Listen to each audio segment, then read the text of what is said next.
اپنے رب سے ہر جگہ ڈرتے رہنا، چاہے وہ خوشی کی محفل ہو، چاہے وہ غم کی محفل ہو، جہاں پر اللہ کا ذکر ہو رہا ہے، حقیقت میں جہاں پر اللہ کے خوف کے بارے میں بتایا جا رہا ہے، وہی محفل آپ کو برے کام سے روک سکتی ہے۔ اللہ کا خوف ہی ایک انسان کو گناہ سے روک سکتا ہے، اس کے علاوہ کوئی چیز دنیا میں ایسی نہیں ہے جو ایک انسان کو گناہ سے روک سکے۔ سمجھ رہے ہیں آپ؟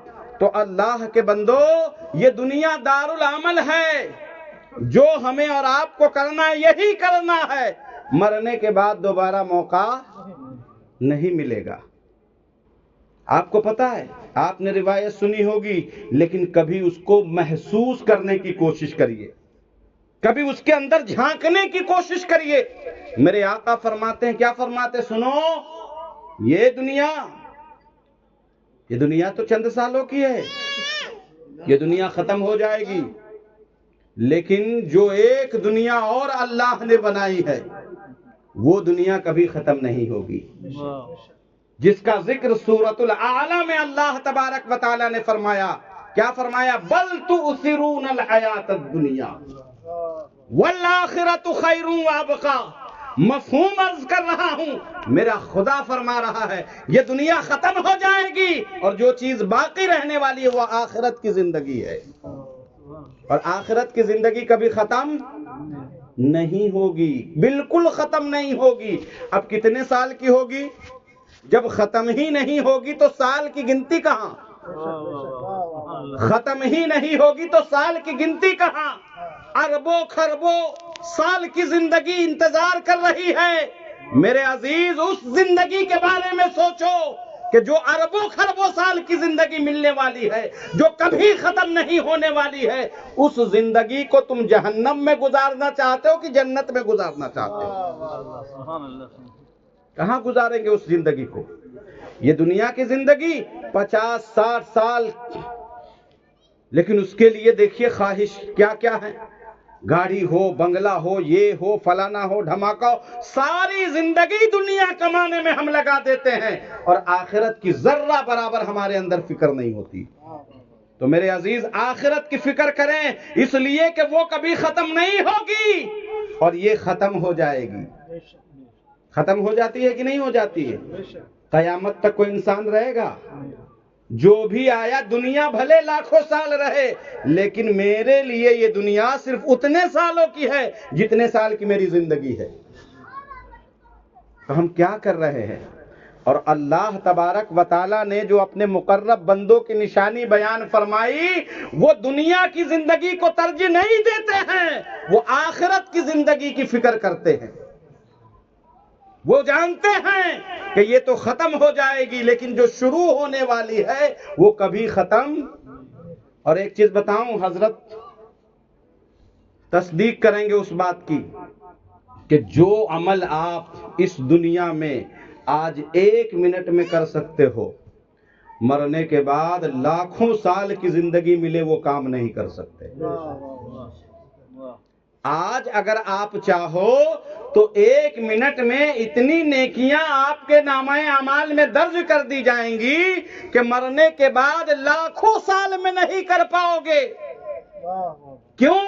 کیونکہ مرنے کے بعد عمل کا معاملہ ختم، وہاں حساب ہے، کتاب ہے، جزا ہے، سزا ہے۔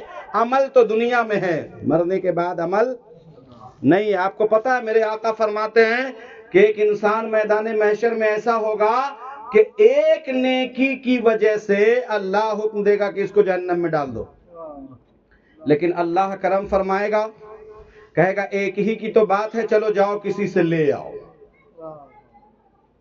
تو ایک کی بات ہے، یہاں سبحان اللہ کہو، سبحان اللہ، تو یہاں 10 نیکیاں مل جاتی ہیں۔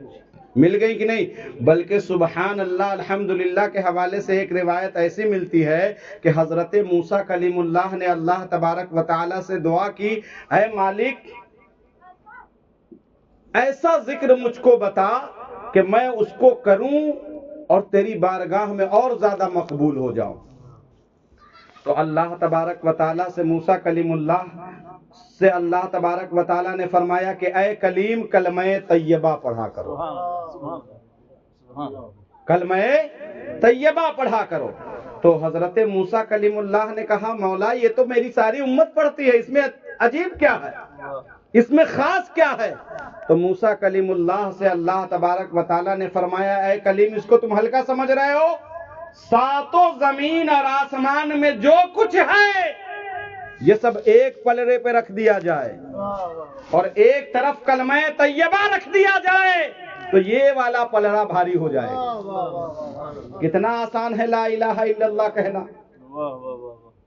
کتنا آسان ہے، لیکن کوئی پڑھتا ہے؟ کبھی رات کو وضو بنا کے ایک تسبیح لے لو اور کم سے کم ایک ہی تسبیح پڑھ لو۔ کیوں؟ کیونکہ مرنے کے بعد جہاں جانا ہے وہاں کیا جائے گا؟ یہ روٹی، یہ سبزی، یہ سالن، یہ بریانی، یہ خورما، یہ سب چیزیں نہیں پہنچنے والی، اس کے پیچھے جو آپ کی نیت ہے وہ پہنچے گی۔ سمجھ رہے ہیں؟ آپ کے اچھے عمل وہاں پہنچیں گے، تو اچھی نیت کے ساتھ اچھے عمل کرو۔ اور سنو، میرے آقا صلی اللہ علیہ وسلم فرماتے ہیں کہ وہ انسان کو جب مہلت دی جائے گی کہ ایک نیکی لے آؤ، تو انسان سب سے پہلے کس کے پاس جاتا ہے؟ اپنے چاہنے والوں کے پاس، جس کے پاس وہ زیادہ اٹھتا بیٹھتا ہوگا، بہت خاص اپنی والدہ کے پاس، اپنے والد کے پاس، اپنے بیٹوں کے پاس، اپنی بہو کے پاس، اپنے دوستوں کے پاس۔ میرے آقا فرماتے ہیں کہ ایک نیکی کے لیے وہ انسان 30,000 سال تک گھومتا رہے گا۔ دنیا کوئی تماشا ہے؟ تماشا ہے کوئی کہ جیسے پایا ویسے جی دے، جس کو پایا گالی دے رہے ہیں، جب چاہا نماز چھوڑ دی، جب چاہا ماں باپ کو تکلیف دے دی، اپنے بیوی بچوں کے حق کو ادا نہیں کر رہے ہیں، پڑوسیوں پر شفقت نہیں، پڑوسیوں کے حقوق کو ادا نہیں کیا۔ یہ دنیا کوئی کھیل تماشا ہے؟ اللہ تبارک و تعالیٰ قرآن میں کھول کر بیان فرمایا اچھے کام کرنے کے لیے میں نے تم کو دنیا میں بھیجا ہے، اور برے بھی ہیں۔ اور سنو، اگر برے کام کر کے یہاں آؤ گے تو پھر تمہارا یہاں کیا ہوگا؟ یہ 50 سال کی زندگی، وہ کروڑوں سال کی زندگی جو کبھی ختم نہ ہونے والی۔ میرے آقا فرماتے ہیں کہ جب حساب و کتاب ہو جائے گا تو اللہ تبارک و تعالیٰ جبرائیل کو حکم دے گا جانور لے کے آؤ۔ جانور کی جب بات سنی صحابہ نے کہا یا رسول اللہ میدان محشر میں جانور، کیا ضرورت وہاں جانور کی؟ میرے آقا نے فرمایا اس جانور کی صورت میں اللہ موت کو ذبح فرما دے گا، موت کو بھی اللہ ذبح کر دے گا، اب موت آنی ہی نہیں ہے۔ میرے عزیز سوچ کر کے دیکھو کہ کتنی اچھی زندگی ہوگی جو کبھی ختم نہیں ہوگی، کروڑوں اربوں سال خربوں سال کی زندگی ہوگی۔ یہ 50 سال کی زندگی کے لیے تم خربوں سال کی زندگی کو داؤ پر لگائے ہو، نہ نماز، نہ روزہ، نہ بزرگوں کا احترام، نہ علماء کا احترام۔ میرے عزیز یہ دنیا کو کھیل تماشا نہ بناؤ۔ ہم کافر تھوڑی ہیں، ہم تو اللہ کے رسول پر ایمان لائے ہیں۔ اور ایمان والا کون ہے؟ جو ان چیزوں کو مانتا ہے۔ آمنتو، میں ایمان لایا، باللہ و ملائکتہ، اللہ اور اس کے ملائکہ پر، ورسلہ اس کے رسول پر، والیوم الآخر اور قیامت کے دن پر، والقدر خیرہ و شرہ تقدیر کی اچھائی اور برائی پر، والبعث بعد الموت اور مرنے کے بعد دوبارہ اٹھائے جانے پر۔ جو ان چیزوں کو مان لیتا ہے نا وہی مسلمان ہوتا ہے۔ اور ہم ان چیزوں کو مانتے ہیں، جب مان رہے ہیں تو لاپرواہی کیسی، جب مان رہے ہیں تو کوتاہی کیسی، جب مان رہے ہیں تو اتنی بے باکی کے ساتھ زندگی جینا کیسی۔ تو میرے عزیز ماننے کا مطلب یہ نہیں ہو۔ عمل کیسے کیا جاتا ہے؟ حضرت عمر کی یہ عادت تھی کہ آپ علاقے میں جا کر کے جائزہ لیتے کہ کوئی پریشان تو نہیں ہے، کسی کو پیسوں کی ضرورت تو نہیں ہے، کسی کو اناج کی ضرورت تو نہیں ہے، کوئی ایسا تو نہیں ہے جس کو میری ضرورت ہو میں وہاں تک نہ پہنچ پا رہا ہوں۔ تو حضرت عمر پہنچے تو ایک بیوہ کے گھر پہنچے۔ کس کے یہاں پہنچے؟ بیوہ کے گھر پہنچے۔ تو پتہ کیا بتایا کہ اس کے شوہر کا انتقال ہو چکا ہے، وہ بیوہ ضعیف ہو چکی ہے، اور وہ اتنی ضعیف ہے کہ وہ چل کر کے کھانا نہیں بنا سکتی، اپنے گھر کو صاف نہیں کر سکتی، اتنی معذور۔ حضرت عمر کے دل میں یہ بات آیا، اگر تمہاری اجازت ہو تو گھر میں آ کر کے برتن دھل دیا کروں، کپڑے دھل دیا کروں، بستر صاف کر دیا کروں، اور یہ جو گندگی ہے گندگی اس کو اٹھا کر کے باہر بہا دیا کروں۔ تو بوڑھا نے کہا کون ہو؟ عمر ہوں۔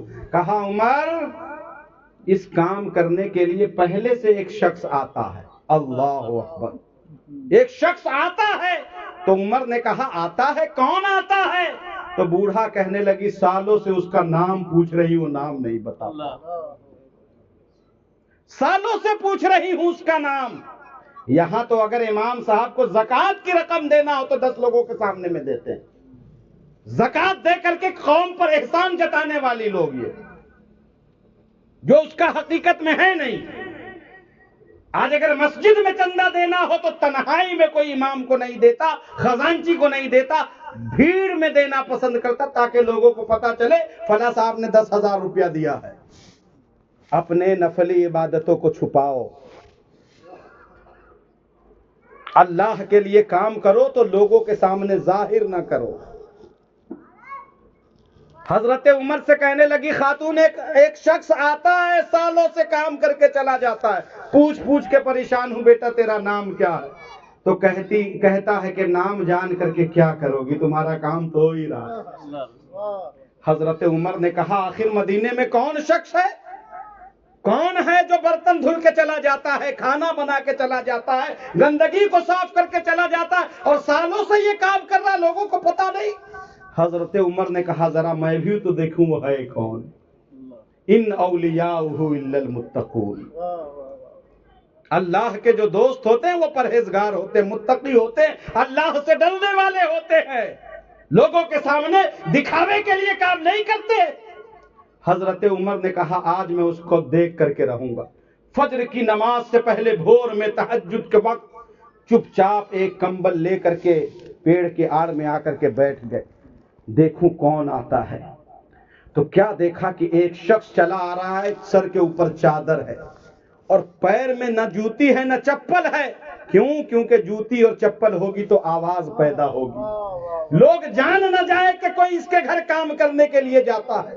وہ انسان گیا گھر کے اندر اور جانے کے بعد برتن کو کھٹکھٹایا، یعنی کہ دھلا، جھاڑو لگایا، کھانا بنایا، اب وہ گندگی جس کو ہم اور آپ صاف نہیں کرتے ہیں صاف۔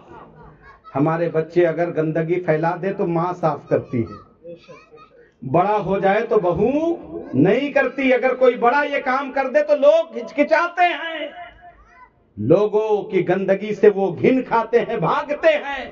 اس گندگی کو اٹھا کر کے گھر کے باہر پھینکا اور کہا اماں کھانا بن گیا ہے، جھاڑو لگا دیا ہوں، کپڑے دھل دیے ہیں، اب کوئی کام ہو تو بتاؤ۔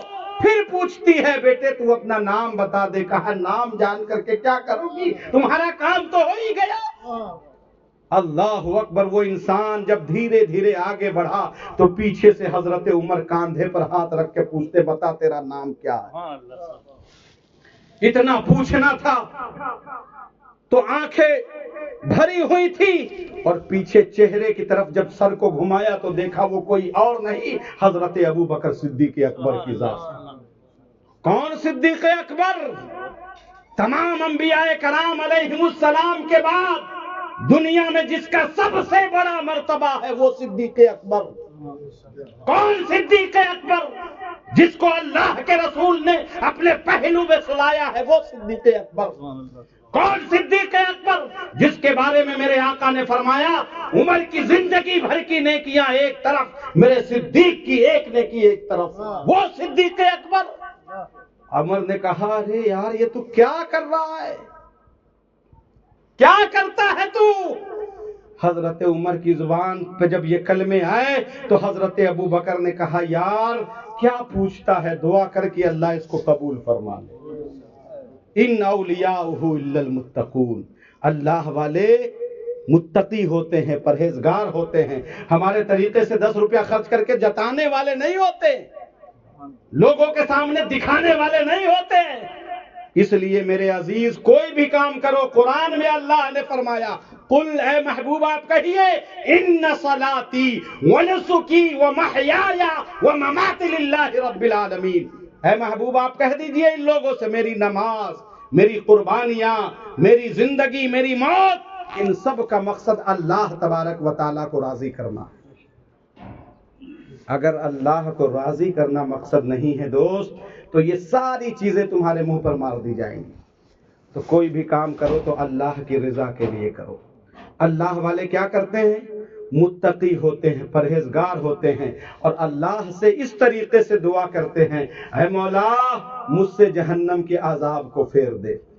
اور میرے آقا فرماتے ہیں اس کی شان. اور ایک چیز بتاؤں، یہ نفلی عبادت ہے، یہ فرض کی بات چھوڑ دو، وقت غالباً ہو گیا ہے، فرض کی بات چھوڑ دو.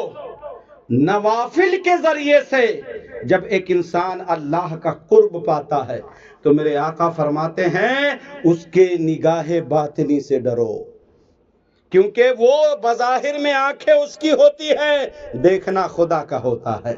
ہاتھ اس کے ہوتے ہیں، پکڑنا خدا کا ہوتا ہے. پیر اس کے ہوتے ہیں، چلنا خدا کا ہوتا ہے. سماعتیں اس کی ہوتی ہے، سننا خدا کا ہوتا ہے. کیا مطلب؟ اللہ کی قدرت ہر وقت اس کے ساتھ ہوتی ہے. اللہ کی قدرت اس کے ساتھ ہر وقت ہوتی ہے. تو میرے عزیز یہ دنیا چند سالوں کی ہے.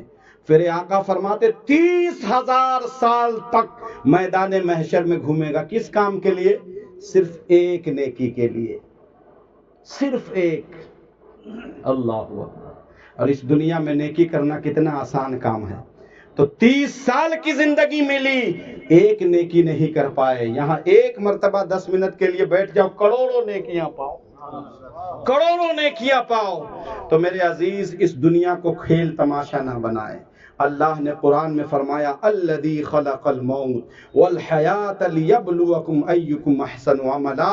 میں نے زندگی موت اس لیے پیدا کی میں دیکھوں کون تم میں اچھے کام کرتا ہے. اور زندگی موت تو آج کل اچانک اتنی ہو رہی ہے، اللہ کرم فرمائے. اچانک ابھی شاید 2-3 دن پہلے اسی روڈ پر، آئی ایم والی روڈ پر جو یہ گھنٹہ گھر کی طرف سڑک نکلی ہے، پتہ ہے صبح کے وقت ایک مولانا کا ایکسیڈنٹ ہوا. حضرت مولانا قاری شہباز صاحب، یہ میرے بہت خاص دوست تھے اور بہت ذہین لڑکا تھا. اول نمبر سے اس کی عالمت کی فراغت ہوئی تھی، اول نمبر سے. ابھی وہ تخصص کر رہے تھے، مفتی کا کورس کر رہے تھے. بہترین حافظ تھے، قاری تھے، اول نمبر سے دستار ہوئی تھی. اور اتنے خوددار تھے کہ رات کو حضرت وہ سامان پارسل والا کام کر کے اپنے روزی روٹی کا انتظام کرتے تھے. غالباً رات کی نیند ان کے اوپر غالب تھی. خیر وہ موت تھی جو ان کو لے گئی، لیکن موت کبھی بھی آ سکتی ہے. وہ یہ نہیں دیکھتی کہ آپ بوڑھے ہو یا جوان ہو، آپ اچھے ہو یا برے ہو، وہ اپنے وقت پر آ جائے گی. تو میرے عزیز اس محفل میں جو لائق صاحب نے منعقد کی، لیاقت صاحب نے اور سید صاحب کی موجودگی میں، توبہ کرو کہ آج سے انشاءاللہ ہم اور آپ اچھے کام شروع کریں گے. نماز نہیں پڑھتے تو نماز پڑھا کرو. نماز جس کو تم ہلکے میں لیتے ہو، پتہ ہے مکاشفۃ القلوب میں ایک روایت میں نے تقریر کر دی جو کرنا تھی.